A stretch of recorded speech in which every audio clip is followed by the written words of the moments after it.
Number 3 غسل نفاس، بچے کی پیدائش کے بعد جو وقت ہے زیادہ سے زیادہ 40 دن ہے، کم سے کم کی کوئی تعین نہیں ہے، اس پہ وہ پاک ہو جائے تو اس کو غسل کرنا پڑے۔ نمبر 4 میت کا غسل، جب کوئی تم میں سے مر جائے تو اس کو غسل دو۔ کتنا پاک بدل ہے، پیدا ہوتے ہی غسل، مرتے وقت بھی غسل، سبحان اللہ۔ اس وقت تک بچے کے کان میں آمان لگو، جب تک کہ اچھی طرح اس کو صاف کر لو، یا اس پر ٹشو وغیرہ پانی کے گیلے لگا کر اس کو کلیئر نہ کر لو، اس وقت تک آرام بھی ہوگی کان میں اور اقامت بھی اسے کان میں ہوگی۔ یہ ہے اپنے نبی صلی اللہ علیہ وسلم۔ پیدا ہوتے ہی بچے کو پاک کرو، اس سے گندگی کو دور کرو، کیونکہ الدین نصف الطہارہ، الطہارہ نصف الدین، الطہور شطر الایمان، یہ ہے حضور کا ارشاد۔ تو فرمایا چوتھا غسل نیت کیا ہے؟ 5واں غسل جب کوئی قبول اسلام کرے، اسلام قبول کرنے کے بعد اس پر غسل اس لیے ہے کہ ہو سکتا ہے کہ وہ پہلی زندگی میں ان غسلوں سے واقف نہ ہو، اور ہوتا بھی ایسے ہے تو ان کو پتہ ہی ہوتا کہ سے غسل بھی کرتے، ناپاکی کی حالت میں رہتے ہیں، اس لیے مشرک اور غیر مسلم کا مسجد کے اندر داخلہ ممنوع ہے۔ انما المشركون نجس فلا يقربوا المسجد الحرام، مسجد حرام تو مسجد حرام ہے، کسی بھی مسجد میں کوئی ناپاک جسم بھی چاہے مسلمان ہو یا غیر مسلم ہو، غیر مسلم اس وقت تک داخل نہیں ہو سکتا جب تک کہ وہ پاک نہ ہو۔ اور ایسے ہی مسلمان بھی اگر غسل جنابت میں ہے یا پھر حالت جنابت میں ہے یا حالت نفاس میں ہے یا حالت حیض میں ہے یا حالت میت ہے تو اس میت کو مسجد میں اس لیے لانے کی اجازت نہیں، جنازہ پڑھ پڑو گے مسجد میں داخل کر سکتے۔ سمجھا؟ یہ ہے اسلام کا وہ پاک نظام کہ جس میں یہ فلسفہ نماز اور پاک کے اندر زندگی کے سارے شعبے اس کے اندر سب کر رہے ہیں، اور اس سے ثابت ہو رہا ہے کہ اسلام ایک آفاق مذہب ہے، اسلام ایک نظام کامل حیات کا ہے، اسلام انسان کی زندگی کو بنانے اور سنارنے کا ایک مکمل نظام ہے۔ اگر ہے اسلام ہے،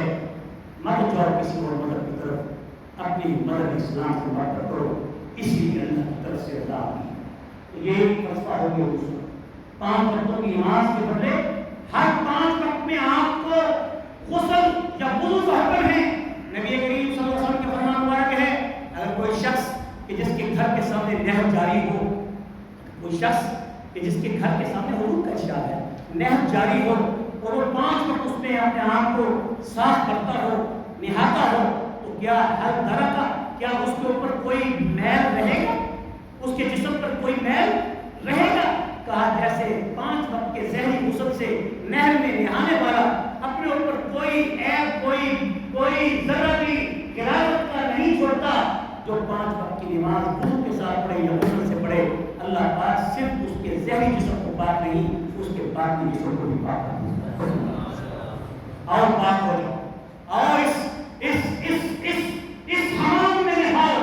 جس حمام میں باطنی اور ذہنی طہارت ملتی ہے۔ بچوں ان بے حیاؤں کے اس حمام سے، ان مجلسوں سے، ان جگہوں سے جہاں تمہاری روح نہ پاک ہو، تمہاری آنکھ نہ پاک ہو، جہاں تمہارے اعضاء اور جوارح نہ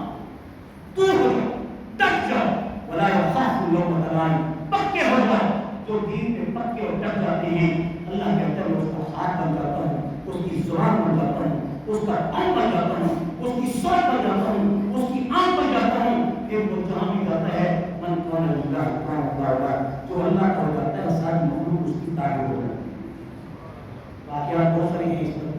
کیونکہ ہم نے وقت رکھا ہے 1:30 بجے کا کہ ہم نے اپنے وقت کو 1:30 بجے کے اندر گرمی کے موسم میں تیار کی، بہت سے لوگ کھڑے ہوتے ہیں تو آپ لوگ سے کریں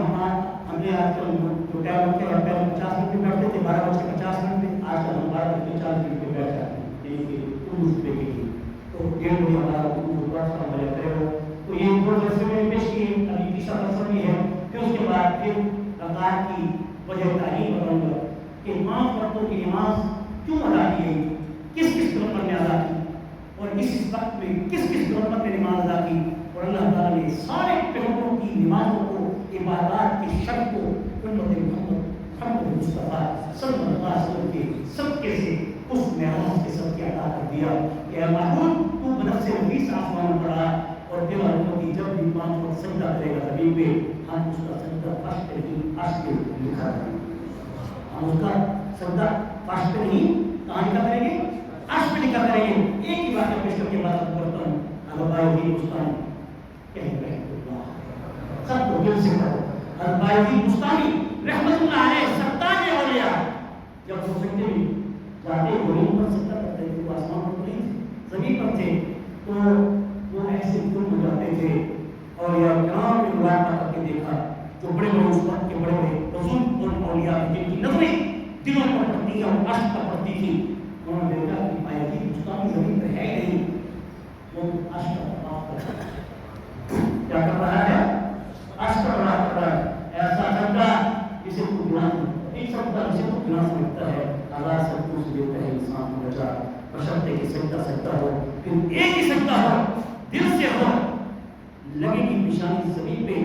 روح عرش کا طواف کرے گی جیسے بایزی بستانی میں بلایا عرش کا سجدہ بھی کرتے تھے اور عرش کا طواف بھی کرتے تھے. آئیے مل کے دعا کرتے ہیں اللہ ہمارے سجدوں کو عرش کا سجدہ بنا دے اور اپنے ذات کا سجدہ بنا دے اور ہم سب کو نماز کے اوقات پر نماز کو باجماعت پڑھنے کی توفیق نصیب فرمائے. صلی اللہ تعالی علیہ وسلم وعلی آلہ وصحبہ اجمعین برحمتک یا ارحم الراحمین.